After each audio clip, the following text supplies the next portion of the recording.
All aboard the hype train!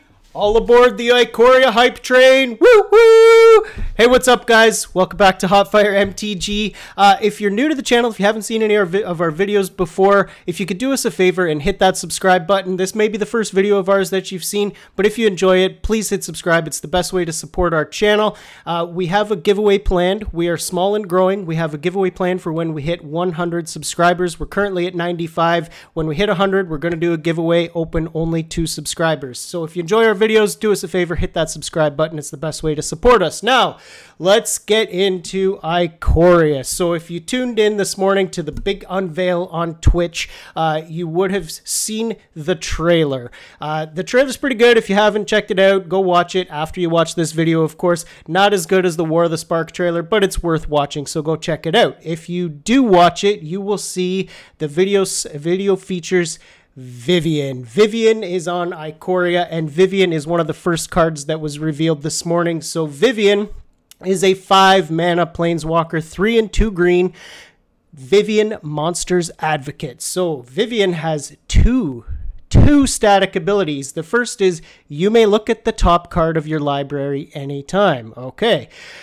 The second is you may cast creature spells from the top of your library. Ooh, pretty good stuff. By the way, she comes in with 3 loyalty counters, and her +1 is create a 3/3 green beast creature token.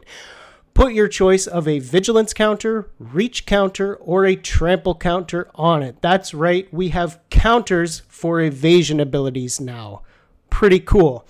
Her -2 ability is when you cast your next creature spell this turn, search your library for a creature card with lesser converted mana cost, put it onto the battlefield, and then shuffle your library.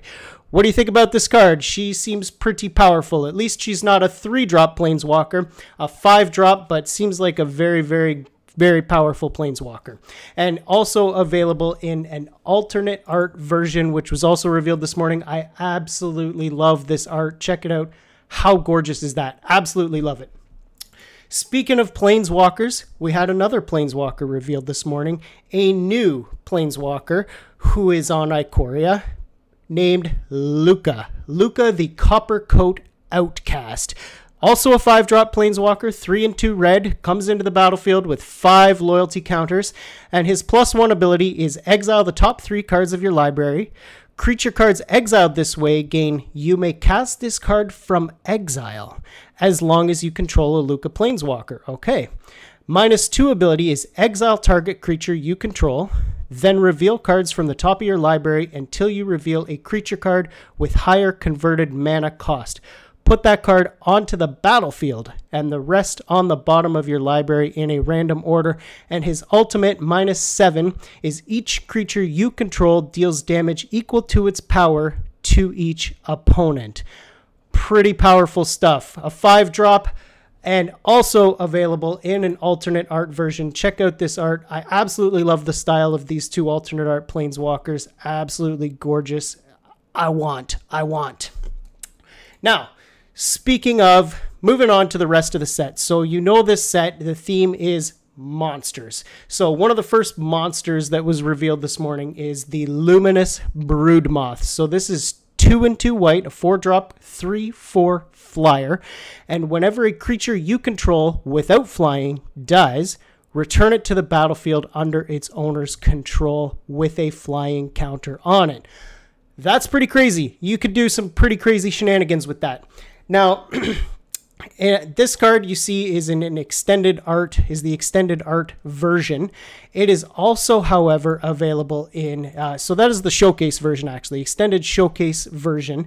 These monster cards, there are 15 of them, which are also available in a Godzilla series. So we have 3 different, 15 cards have 3 different versions now. You have the regular version, the showcase edition, and the Godzilla edition. So they actually were able to obtain permission to use characters from the Godzilla franchise. So the Godzilla version of the Luminous Brood Moth is Mothra, Supersonic Queen, which features different art. And if you read Mothra Supersonic Queen at the top, you'll see the subtype is Luminous Broodmoth. So it's the exact same creature, but it's available in a Godzilla series named Mothra, and different art, different extended. And it's actually full art. The entire card, beautiful. Absolutely love it. And I believe Godzilla, each collector booster of Ikoria will have one Godzilla card, either foil or non-foil. Absolutely very, very cool. Now, moving on to some other big creatures. Also spoiled this morning was Illuna, Apex of Wishes. So this has Commander written all over it. Of course, it's a legendary creature, a beast elemental dinosaur with a new mechanic. I don't believe this has been done before, called Mutate. Now, Mutate reads, in this case, Illuna is a 2 and 1 green, 1 blue, 1 red. But you can cast it for its Mutate cost, which is 3, a red or a green, and 2 blue. And if you cast this spell for its Mutate cost, put it over or under target non-human creature you own. They mutate into the creature on top, plus all abilities from under it. So essentially, you can combine 2 or more creatures into one. I believe you can keep stacking. You can have 3, 4, 5 creatures all mutated into one. They must be non-humans, note that. So basically, it'll look something like this when they're mutated. So essentially, you put the card over, you see the shaded area where it says mutate, you put the card that you want the creature to become on top, and it gains all abilities of the creature underneath. So if you've got a creature out on the battlefield already, you cast another one for its mutate cost, put it on top of the creature on the battlefield, and they become one new big mutated super creature. Crazy, I know, right? It's going to be super fun to play with. Now, Illuna, of course, also comes in a showcase alternate art version. Again, this showcase art is absolutely gorgeous, similar to the Vivian and Luca art. I love it. It's so beautiful. And Illuna, of course, also has a Godzilla series card. This art, absolutely love it too. And you'll see the Godzilla version is Ghidorah, King of the Cosmos, with the sub-creature type Illuna, Apex of Wishes. Again, exact same creature. Abilities are the same, but just available in a Godzilla series. Now, speaking of Godzilla, of course, there has to be the king of monsters himself, Godzilla. So Godzilla was revealed this morning. Godzilla King of Monsters is the buy a box promo. Here you see it in the full art. It is a 3 and a red and a green for a 7/3 legendary dinosaur with trample, and lethal damage dealt to creatures you control is determined by their power rather than their toughness. Lethal damage dealt to creatures you control is determined by their power rather than their toughness.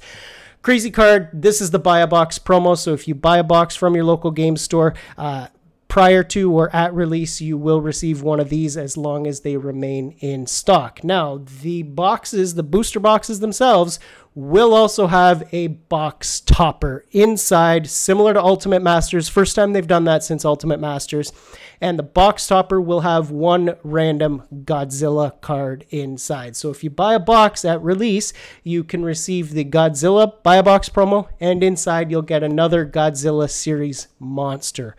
Pretty cool. That's very, very good value. Absolutely love it. Now, let's talk about some of the mechanics in the set. Here we have one other creature that was revealed this morning. It's just a common Cloud Piercer. Cost is 4 and 1 red for a 5/4 creature with reach. And whenever this creature mutates, you may discard a card. If you do, draw a card. And again, you can see it has the mutate mechanic for 3 and 1 red. So you can mutate this creature from your hand. Essentially, you cast it for its mutate cost, and you put it over or under another non-human creature already on the battlefield. And here's another uncommon, Huntmaster Liger, which also has mutate. This is a white creature cat. Cost is 3 and 1 white for a 3/4. Whenever this creature mutates, other creatures you control get +X until end of turn, where X is the number of times this creature has mutated. So I'm assuming maybe there'll be a mutate counter kind of thing. Either that or you just use a dice to count the number of times the creature has mutated. Now, Huntmaster Liger also has a showcase version. Again, I'm in love with this art. It's absolutely gorgeous. So just imagine that in foil. How gorgeous would that be? I want one.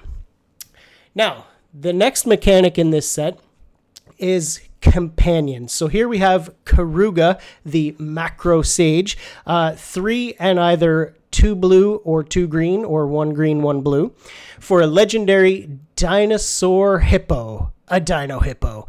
And companion means your starting deck contains only cards with converted mana cost 3 or greater and land cards. Now, what companion is essentially kind of a new commander themed thing. In addition to a commander in your commander deck, you can have a companion.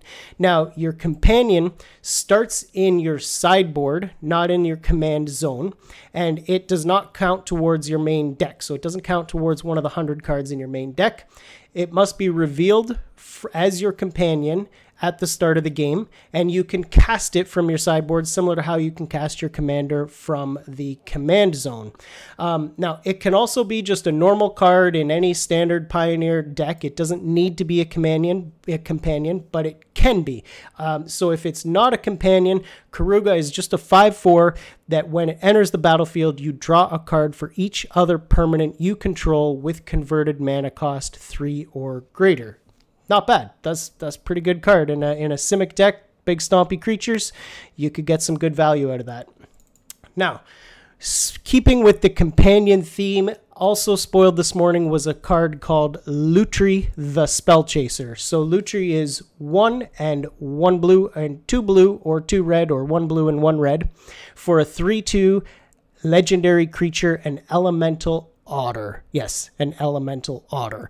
And Liu Tree has companion, so every companion card has different companion ability. They're not all the same. So in this case, each non-land card in your starting deck has a different name. That's only if Liu Tree is your companion. Otherwise, Liu Tree's a 3/2 creature with flash, and when Liu Tree the Spell Chaser enters the battlefield, if you cast it, copy target instant or sorcery spell you control. You may choose new targets for the copy. Obviously on theme with any red-blue deck.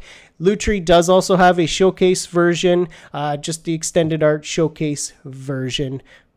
Beautiful card. I like the art for the elemental otter. It's hilarious. I really like the art. And lastly, as far as mechanics go, cycling is back in this set. Cycling is back in Ikoria. So here we have Void Beckoner, which is a 6 and 2 black for an 8/8 Death Touch. That's a big creature with Death Touch. And it has cycling for 2 and 1 black. And when you cycle Void Beckoner, put a Death Touch counter on target creature you control. So you can give any creature you want Death Touch if you cycle it from your hand for 2 and 1 black. So that's basically a rundown of the mechanics in this set. You've got Mutate, you've got Companion, which is more commander themed, and you have Cycling, which is a mechanic we've seen many, many times before. So let us know what you think, guys. I think it's pretty hype. It's really cool. I'm super excited. I'm really excited about the fact that the booster boxes have a box topper with the new Godzilla series. Again, are there too many versions of these monster cards? Yeah, and in fact, it was also revealed this morning that the Japanese booster boxes will have an additional 3 monster Godzilla variants, which are only available in Japanese booster boxes, similar to what they did for War of the Spark. So in the English booster boxes, there are 15 different Godzilla cards. In the Japanese version, there's an additional 3 that you can possibly get that are only in the Japanese version. So again, we now have 3 different variants of some cards with this set. Is it too many? Well, we can argue about that all day long, but they're really cool, and I'm excited about it, especially excited about the box toppers. So let us know your thoughts. Like I said at the beginning, please hit like, please hit subscribe if you like our videos, and let us know down in the comments what you think about this set. Are you excited? You think it's a bust? Do you think it's going to break a whole bunch of different formats? Are you excited about the Commander possibilities? Let us know. We want to hear. We will respond. Let's talk about it. Hotfire MTG. Later, guys.